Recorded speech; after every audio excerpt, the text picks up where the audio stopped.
Superar la cultura de la división que nos hace ver frente al mundo como una iglesia débil e incapaz de ayudar al desarrollo de nuestros pueblos es la primera asignatura que tienen que resolver aquellos que pretenden ser gestores de un avivamiento espiritual. Naturalmente, nuestra vocación al hablar de unidad no es ecuménica, sino más bien el esfuerzo de convivir de forma saludable con aquellos que muestran una teología distinta en sus cuestiones prácticas, pero que mantienen a la Biblia como su única fuente de autoridad y a Cristo como el Señor de la iglesia. En mi opinión, buscar poner en orden al mundo es una tarea muy noble, pero si primero no empezamos ordenándonos en casa, no solo habremos cometido un error de cálculo, sino habremos mostrado una conducta inmoral que nos inhabilitará para ejercer un liderazgo verdaderamente transformador. Pensar en fortalecer el tema de la unidad es fundamental antes de intentar edificar cualquier otro asunto, pues no es posible ser la extensión de la vida y el ministerio de Cristo siendo una iglesia fragmentada por dentro. Todos repudiamos las divisiones, pero si este repudio solo se da en las mesas de reflexión teológica, sin lograr expresarla sobre todas nuestras relaciones ministeriales, siempre será una peligrosa contradicción. ¿Cuántas reuniones se promueven y realizan con el propósito de llegar a establecer la unidad? Y cuando terminan nos dejan la sensación desconcertante de haber resultado inútiles, porque nos dejamos dominar por esa cultura de vida individualista que provoca una desconexión relacional que impide trabajemos como un verdadero equipo para optimizar los resultados en nuestra labor misionera. Esa desconexión no solo ha logrado que tengamos una generación con lecturas inapropiadas de la vida cristiana y el liderazgo, sino que también ha logrado que pensemos que el ministerio se trata de nosotros, tan de nosotros que olvidamos el cumplimiento de los propósitos de aquel que nos tuvo por fieles y llamó al ministerio. Parece ser que hoy los esfuerzos de no pocas personas, líderes, ministerios y aún concilios enteros ya no pasan por alcanzar la visión de Dios, sino la suya propia. Decimos cosas como mi iglesia, mi concilio, mis proyectos, mi visión, sin comprender lo que alguna vez Salomón en Proverbios 19:21 escribió. El corazón humano genera muchos proyectos, pero al final prevalecen los designios del Señor. Quizá nos convenga saber que visión no es lo que tú y yo deseamos hacer para Dios, sino lo que Él desea hacer a través de nosotros para cumplir sus propósitos. Mucho de lo que hemos llamado visión no son otra cosa sino el intento de convertir nuestros planes usando a Dios como una especie de personaje cósmico que cumplirá nuestros deseos si hacemos algo que supuestamente le agrade. Esto fue, es y seguirá siendo materialismo solapado y barnizado por una supuesta espiritualidad o un supuesto interés por el reino que le quita dignidad al liderazgo y al ministerio. En Efesios 4:3, el apóstol Pablo dice: hagan todo lo posible por mantenerse unidos en el espíritu y enlazados mediante la paz. Él está enseñando que nuestras relaciones con otros ciudadanos del reino no pueden ser almáticas, sino espirituales. Aunque parte de nuestra estructura como seres humanos es emocional, no les podemos dar a ellas el poder de dirigir nuestras relaciones. Estas tienen que ser dirigidas por convicciones y por una visión que es mucho más grande que nuestras diferencias personales. Cuando esto es entendido, las relaciones pueden experimentar todo tipo de tensiones interpersonales, pero no tendrán el poder de dividirnos porque el mismo Espíritu Santo nos animará a seguir en la pelea por provocar sanidad en nuestras relaciones ministeriales para ser testigos del más grande avivamiento espiritual antes de la segunda venida de nuestro Señor Jesucristo. El más grande proyecto en el que tenemos que trabajar no es en el cumplimiento de metas, aunque estas son importantes, sino en la edificación de buenas relaciones. Si ese ingrediente está ausente, el talento y aún la unción que cargamos se volverá estéril e incapaz de producir los resultados esperados. El escritor mexicano Sieri Estrada Doménico solía decir: la causa de la mayoría de los problemas de relaciones humanas está en la falta de reconocimiento mutuo. Por eso es que el proyecto más importante en el que tenemos que trabajar no son los proyectos de transformación global que nos propongamos. Tampoco lo son los proyectos de educación teológica de alto nivel, sino la edificación de buenas relaciones con otros, distintos. Si eso no es posible hacer, entonces el resultado no solo será una iglesia débil, sino una grotesca caricatura de la unidad de la iglesia primitiva, porque cada quien estará tratando de hacer prevalecer su reino, su teología, su denominación, sus proyectos personalistas, su visión, en lugar de edificar el reino de Jesucristo entre los hombres, dirigidos por una visión corporativa. El reino de Dios siempre será más importante que nuestras congregaciones. ¿Cuál es el problema de muchos ministerios hoy en día? Creo que Pablo nos dio la respuesta cuando escribió en Colosenses 1:9. Por lo cual también nosotros, desde el día que lo oímos, no cesamos de orar por vosotros y de pedir que seáis llenos del conocimiento de su voluntad en toda sabiduría e inteligencia espiritual. Notará que el apóstol está orando que los creyentes en Colosas no posterguen la voluntad de Dios por considerarlas poco relevantes para sus planes de grandeza personal. Le pido a Dios que quienes nos escuchen comprendan que postergar la voluntad de Dios no solo es una muestra de inmadurez y desinteligencia espiritual, sino también un atentado directo al cumplimiento de la gran comisión en nuestra generación. Pablo quiere que entendamos que en el centro de la voluntad de Dios siempre estará la cruz de Cristo, recordándonos que quien aprecia lo suyo más que lo de Dios, lo perderá todo. Pero quien aprecia la voluntad de Dios por encima de lo suyo propio, lo ganará todo. Ese fue el pensamiento que dirigió las acciones de liderazgo del apóstol y que rara vez dirigen las acciones de muchos hoy en día. Por eso en Filipenses 3:7 escribió: pero cuántas cosas eran para mí ganancia, las he estimado como pérdida por amor de Cristo. A veces he pensado que quienes buscan obsesivamente alcanzar el tan deseado estatus de grandeza y popularidad, olvidándose de su asignación ministerial y su rol profético, no solo revelan una muy pobre vida espiritual, sino también una muy pobre autoestima. Con cuánta precisión el poeta cubano José Martí escribió: quien tiene mucho por dentro, necesita muy poco por fuera. Pablo estaba lleno de Cristo. Por eso es que en Colosenses 2:10, desafiando a la filosofía del mundo griego y a su cultura materialista barnizada de superación que desprecia lo espiritual y valora lo superfluo y aquello que tiene fecha de caducidad, dijo: en Cristo estoy completo.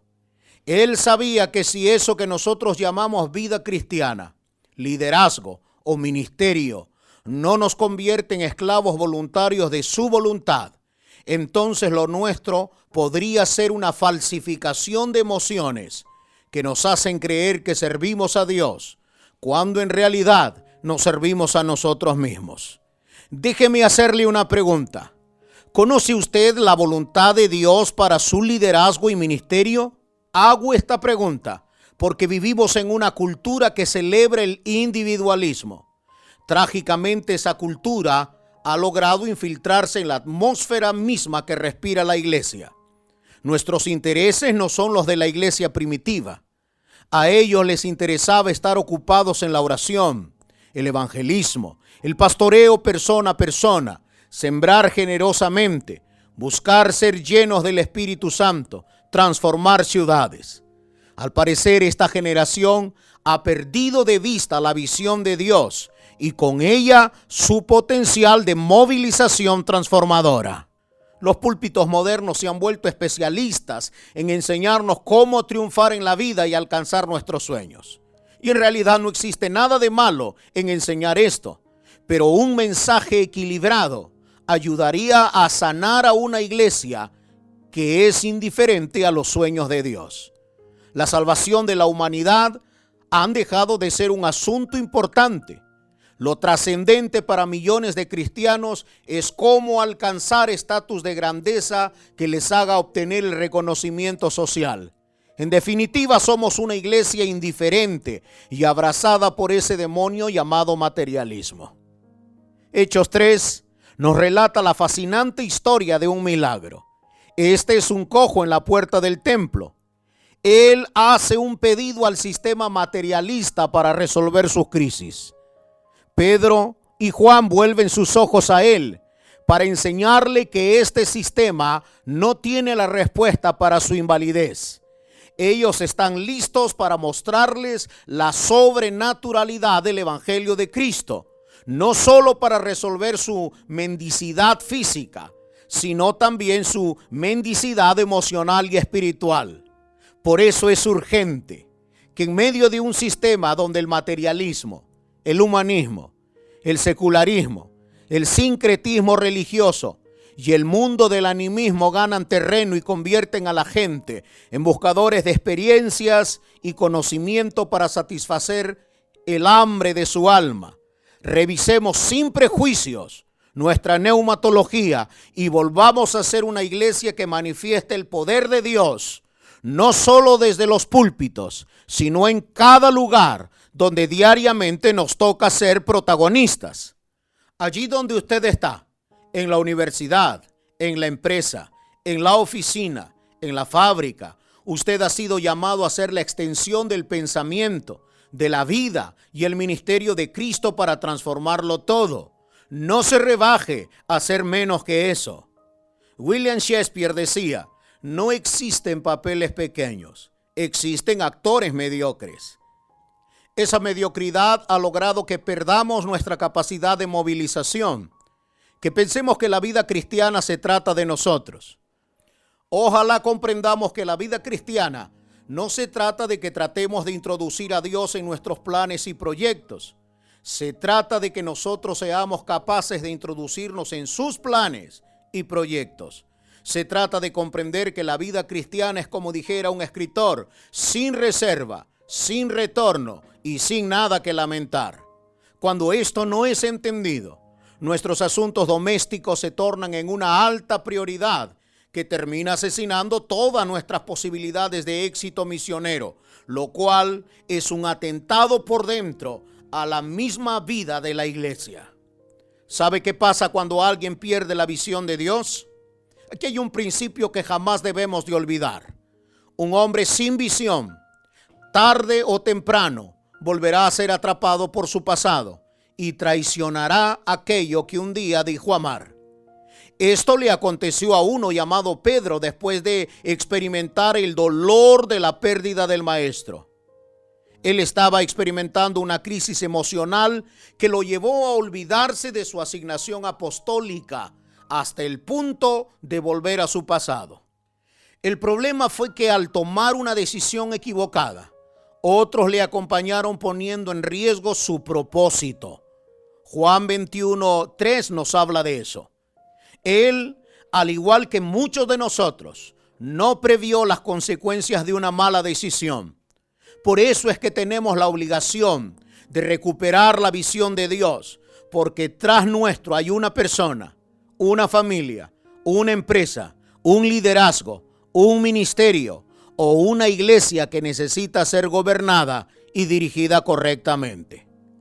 Se cuenta que después de la batalla de Arica, una de las más sangrientas y heroicas de la guerra entre Perú y Chile, un representante de la ciudad de Lima fue enviado al hospital para ayudar y consolar a los heridos. Este fue de cama en cama preguntando: ¿hay aquí algún soldado de Lima? Pero nadie contestaba. ¿Hay aquí algún soldado de Lima? El silencio era sepulcral. Nadie habló, hasta que por fin se oyó una voz fuerte que dijo: no, señor, aquí no hay soldados de Lima, aquí solo hay soldados del Perú. Ojalá que comprendamos que nuestra gloria y distinción no es que seamos miembros de esta o aquella denominación o aquella congregación, sino en que todos somos soldados del mismo ejército y no podemos estar asesinándonos moralmente unos a otros. Todos estamos luchando contra las fuerzas del mal. No existimos para nosotros mismos, existimos para cumplir la misión de Cristo. Y esto es imposible si no empezamos a ser controlados por el Espíritu que controlaba la vida de Jesús y que muy lamentablemente rara vez controla la vida de muchos que buscan ser reformadores y promotores de un verdadero avivamiento espiritual sobre las naciones.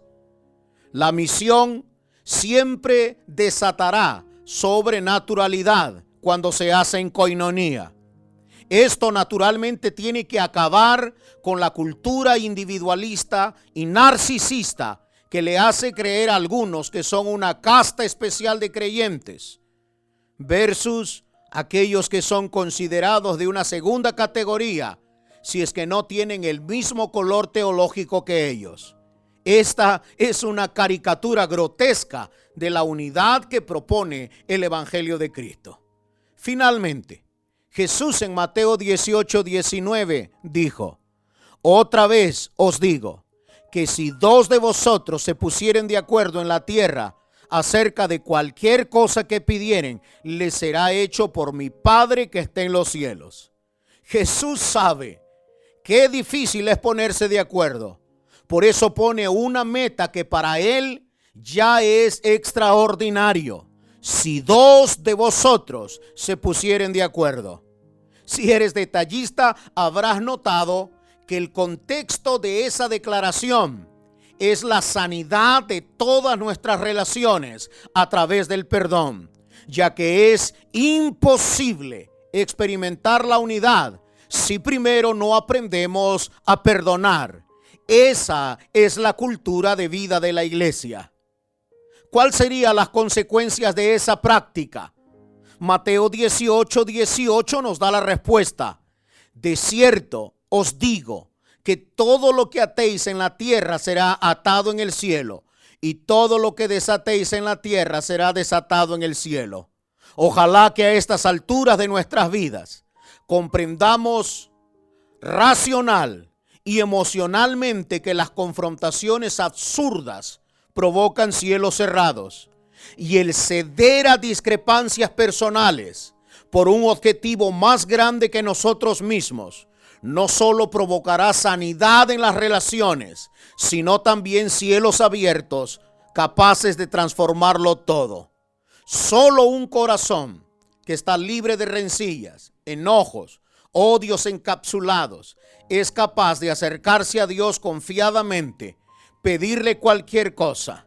Un corazón sano siempre pedirá todo aquello que está dentro de su perfecta voluntad y le será hecho por el Padre que está en los cielos.